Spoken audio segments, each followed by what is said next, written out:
আচ্ছা শুনেন না, আপনারা সেলস অর্গানাইজেশন বানিয়েছেন, সেলস অর্গানাইজেশন বড় বড় কর্তা বানিয়েছেন, কর্তার উপরে উপরে বসে আছে, আর নিচের লেভেলে যারা আছে, যারা মাঠে ঘাটে চষে আপনার প্রোডাক্ট বিক্রি করে, তাদেরকে নিয়ে কোনো মাথা ব্যথা নেই। তারা কি খেলো, তারা কি পড়লো, তারা কিভাবে চললো, কোনো মাথা ব্যথা নেই। তারা নিজের পকেটের পয়সা দিয়ে, কনভেন্স দিয়ে আপনার প্রোডাক্ট বিক্রি করে। আর আপনার এই কনভেন্স এবং পিএম দিয়ে দিতে আপনাদের কার্পণ্য শেষ নেই।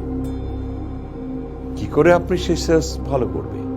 আরে নিজের পকেটে পয়সা দিয়ে আপনার কোম্পানিতে কাজ করছি, আর আপনি আমার টাকা দিচ্ছেন না।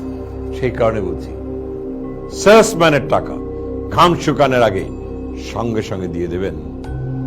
তারা আপনার প্রতি অনুগত হবে, কোম্পানি তত্তর করে বেড়ে যাবে, থেমে থাকবে।